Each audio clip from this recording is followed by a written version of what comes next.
Hello दोस्तों, स्वागत है आपका आपके अपने यूट्यूब चैनल स्टडी विद एजे में। इसमें आज की वीडियो में मैं आपके लिए लेकर के आया हूँ आपकी निपुण भारत अंकुर अभ्यास पुस्तिका, जो आपकी इस साल की आई हुई नई वर्कबुक है दोस्तों।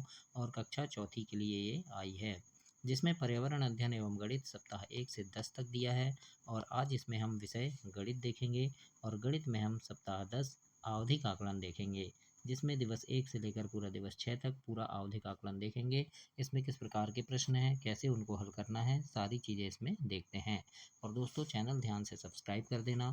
आपकी तिमाही, छमाही, वार्षिक परीक्षा के समय चैनल पे काफ़ी सारे वीडियोस में लेकर के आता हूँ, जिसमें आपकी परीक्षा में आने वाले महत्वपूर्ण प्रश्नों की वीडियो, पेपर की वीडियो, सारी चीज़ें होती है। तो उन्हें देखने के लिए चैनल ध्यान से सब्सक्राइब कीजिएगा। आइए देखते हैं, इसमें प्रश्न देखेंगे हम दिवस 1 में। सबसे पहला प्रश्न है संख्याओं की समझ। पहला प्रश्न पूछा है अंक 3, 0 और 4 से मिलकर बनने वाली सबसे बड़ी संख्या। तो देखो, 3, 0 और 4 में सबसे बड़ा क्या है? 4 है। उससे फिर छोटा 3 और सबसे छोटा 0, तो ये बन जाएगा 430। इस प्रकार से आप प्रश्न 1 का उत्तर लिखेंगे 430। आगे देखते हैं अब क्या पूछा है। तो आगे यहाँ पर आपके लिए प्रश्न दूसरा है, और इसमें पूछा है कि संख्याओं पर संक्रियाएं। दूसरा प्रश्न है, गणतंत्र दिवस पर बच्चों में 210 लड्डू बांटे गए। यदि प्रत्येक बच्चे को दो दो लड्डू बांटे गए तो उपस्थित बच्चों की संख्या कितनी होगी? तो देखो, 210 लड्डू बांटे गए मतलब 210 लड्डू थे, और दो दो लड्डू एक बच्चे को दिए मतलब हम 2 का भाग दे देंगे, है ना। तो आप भाग दे के देखिएगा, इसमें 210 में 2 का भाग देना है आपको, तो 105 आएगा, है ना। मतलब बच्चों की संख्या कितनी थी? 105 थी। आगे प्रश्न नंबर 3 है, ये मापन से संबंधित है। और तीसरा प्रश्न है, आधा लीटर माप के मापक से 4 लीटर का पात्र कितने बार में भरा जा सकता है? तो देखो, आधा लीटर है मतलब ये आधा और आधा मिलकर एक बना, फिर आधा आधा मिलकर फिर एक बनेगा, फिर आधा आधा मिलकर एक बनेगा, फिर आधा आधा मिलकर फिर एक बना, है ना। मतलब ये 8 बार हम भरेंगे, तो यानी 4 लीटर है तो ये 4 लीटर हो गया। कितने बार भरे? 8 बार। तो हम यहाँ लिखेंगे 8 बार में भरेगा, है ना। आगे है प्रश्न नंबर 4। इसमें बोला है आकृति में कितने त्रिभुज हैं? तो इसमें दोस्तों 5 त्रिभुज हैं, है ना। 1, 2, 3 और फिर ये एक बड़ा 4 और फिर इस तरफ एक बड़ा 5। कुल कितने? 5 त्रिभुज हैं इसमें। पांचवा प्रश्न है, 1 से 10 तक के संख्या नाम में 2 अक्षर वाले कितने संख्या नाम हैं? तो 1 से 10 तक आप गिनेंगे तो 3, 5, 4, 7 और 8, इनमें 2 अक्षर है। तो इस प्रकार से आप लिखेंगे। आगे देखते हैं प्रश्न छठवां। इसमें एक आकृति दी है और इसमें बोला है दी गई आकृति में 3/4 भाग को छायांकित कीजिए। तो 3/4 मतलब 3/4 भाग को करना है, और कुल कितने हैं? 1, 2, 3, 4, 5, 6, 7, 8, 9, 10, 11, 12 है ना। मतलब 12 का हमको 3/4 करना है। तो 4 एकम 4, 4 तिया 12, और ऊपर ऊपर का गुणा करते हैं, मतलब 3 और 3 का गुणा करेंगे तो 3 तिया 9 आया। मतलब हमको कुल 9 डिब्बे को छायांकित करना है। तो इस प्रकार से मैंने यहाँ से लेके यहाँ तक ऐसे 9 डिब्बे को छायांकित कर दिया है। तो इनको आप ऐसे कलर कर दीजिएगा या पेंसिल से ऐसे छायांकित कर दीजिएगा, है ना। तो इस प्रकार से आप इसे कंप्लीट करेंगे दोस्तों। आगे देखेंगे प्रश्न 7 है। इसमें पूछा है दिए गए ठोस को खोलने पर बनने वाले जाल का चित्र बनाओ।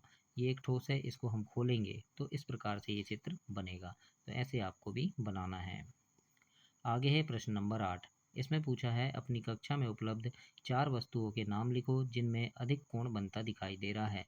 अधिक कोण मतलब इस प्रकार से जो अधिक कोण बनता है ना, जैसे ये है इस प्रकार से ऐसे, है ना। तो ये कायम बनेगा। खुली किताब, किताब को खोलेंगे तब भी बनेगा। घड़ी की सुई में बनेगा, दरवाजा में बनेगा, और किस में बनेगा? कैंची में। तो इस प्रकार से हम 4 चीज़ों के नाम लिखेंगे। आगे देखेंगे 9वां प्रश्न है। पूछा है एक वृत्त बनाना है, उसमें त्रिज्या और व्यास चिन्हित करना है। तो ये वृत्त बन गया। अभी वृत्त में केंद्र से लेके परिधि तक की दूरी को हम त्रिज्या कहते हैं, तो ये त्रिज्या हो गई, है ना। ये जो लाइन है ये त्रिज्या है।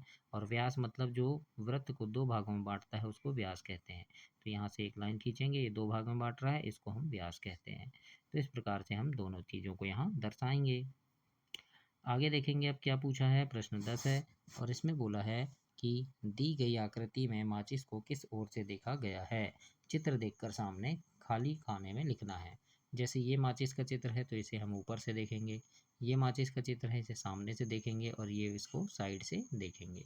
तो इस प्रकार से हम यहाँ तीनों चीज़ों को लिखेंगे। आगे प्रश्न 11 है, इसमें पूछा है दी गई घनाकार की आकृति को राजू ने अलग अलग दिशा से देखा, है ना। पहला, ऊपर की ओर से देखने पर घन की आकृति कैसी दिखाई देगी, तो ये घन है, इसको ऊपर छत से देखेंगे तो इस प्रकार से दिखेगा। सामने की ओर से देखने पर कैसी दिखाई देगी, तो सामने की ओर से देखेंगे तो इस प्रकार से दिखाई देगा। तो ऐसे प्रश्न 11 में आपको करना है। 12 देखते हैं, प्रश्न 12 में लिखा है ग्रिड देखें और प्रश्न के उत्तर दें। पहले लिखा है शुरुआत से बेड तक पहुंचने का रास्ता छायांकित कीजिए। तो प्रारंभ ये है और यहाँ से बेड तक जाना है, तो इस प्रकार से एक रास्ता आप बना देंगे चित्र में। इसके बाद दूसरा है पेड़ बिल्ली के किस तरफ है, तो पेड़ बिल्ली बिल्ली ये है और बिल्ली के नीचे है पेड़, है ना, तो हम लिख देंगे नीचे की तरफ है। बिल्ली घर के किस तरफ है, तो घर कहाँ है, ये है ना, और बिल्ली इधर है मतलब दाएं साइड है, तो लिख देंगे दाएं साइड है। प्रारंभ से सेब तक पहुंचने का रास्ता, तो प्रारंभ ये है और यहाँ से सेब तक पहुंचना है, तो हम घर से होकर भी जा सकते हैं, है ना। तो इस प्रकार से आप इसमें बनाएंगे। 13 प्रश्न है, इसमें पूछा है बिस्किट के प्रत्येक पैकेट में 5 बिस्कुट है, तो बिस्कुट की कुल संख्या, तो कितने पैकेट हैं, 1 2 3 4 5 6 7 8 9, यानी 9 पैकेट हैं और एक पैकेट में 5 बिस्किट हैं, तो कितने हो जाएंगे, 9 5 45 बिस्किट हो जाएंगे। आगे देखते हैं, 14 प्रश्न है, लिखा है सम संख्या पर डिब्बे बनाना है और विषम पर घेरा लगाना है। तो इस प्रकार से आप सम संख्या पर डिब्बे बनाइए और विषम पर घेरा लगा दीजिए। तो ऐसे आप इसे कंप्लीट करेंगे। 15 प्रश्न है, इसमें पूछा है आपसे कि संख्या 102 की अगली 5 क्रमागत संख्या लिखो एवं उनमें से विषम संख्या पर घेरा लगाओ, है ना। तो 102 की अगली 5, तो 102 के बाद 103, 104, 105, 106, 107। अब विषम संख्या कौन कौन सी है, तो 103 विषम है, 105 विषम है और 107 विषम है। तो विषम संख्या के बारे में हमने सप्ताह 7 और 8 में पढ़े हैं, तो वो आपको याद होगा। आगे देखेंगे प्रश्न 16, इसमें लिखा है संख्या 246 को 100, 10 एवं 1 के नोट या डायंस ब्लॉक की सहायता से प्रदर्शित करना है। तो 100 के नोट कितने हो जाएंगे, 200, जैसे हमारे पास 246 है तो 100 के 2 नोट हो गए, और 46 मतलब दहाई में 4 है यानी 10 10 के 4 नोट, और इकाई में 6 है मतलब एक एक के 4, ये 6 सिक्के। तो ये पूरा क्या बन गया, 246। तो ऐसे आपको बनाना है। आगे देखते हैं 17 प्रश्न, इसमें पूछा है दिए गए पैटर्न के अनुसार अगली संख्या लिखना है। तो 799, 899, 999, इसके बाद 1099 आ जाएगा, फिर 1199। तो ऐसे हम बनाएंगे। इसी प्रकार बी नंबर में 456, फिर 455, है ना, यानी कम हो रहा है, 454 हो गया, तो यहाँ 453 हो जाएगा, यहाँ 452 हो जाएगा। तो इस प्रकार से हम इसे समझकर पैटर्न हल करेंगे। आगे है नीचे लिखी संख्याओं को संख्या रेखा पर अंकित कीजिए। तो देखो यहाँ पर अगर 7500 है और यहाँ 8000 है ना, तो देखो 7500 है ना, फिर यहाँ क्या आ जाएगा, इसमें इसमें आ जाएगा 7600, इसमें 7700, इसमें 7800, इसमें 79 और ये 80 मतलब 8000। अब हम 75 80 यानी 7580, तो 7500 यहाँ तक होएगा, तो 80 कहीं इधर आएगा, मतलब यहाँ आपको अंकित करना है। मैं तीर का निशान बना दे रहा हूँ, वहाँ आप लिख सकते हैं, जैसे यहाँ पर आ जाएगा, है ना। फिर यहाँ पर क्या हो गया, 7640 हो गया, है ना। तो 7600 तो कहाँ आएगा, यहाँ आएगा, अब 40 इधर आ जाएगा, तो यहाँ आप 7600, छोटा छोटा जगह इसलिए मैं नहीं लिखा हूँ। अब 7780, तो 7780 यहाँ आ जाएगा, है ना। 7820, तो 7820 यहाँ आ जाएगा, और फिर 7970, तो ये इधर आ जाएगा, है ना। तो इस प्रकार से मैंने जहाँ तीर बनाया है वहाँ पर आप ऐसे लिख देना, छोटा छोटा दिया है इसलिए मैं नहीं लिख पाया हूँ। तो ऐसे आप प्रश्न 18 को कंप्लीट करेंगे। तो इस प्रकार से सप्ताह 10 समाप्त हुआ आपका। अगली वीडियो में हम सप्ताह 11 देखेंगे। तब तक के लिए आप चैनल को सब्सक्राइब करें, वीडियो को लाइक करें और अपने दोस्तों तक इसे शेयर करें। धन्यवाद।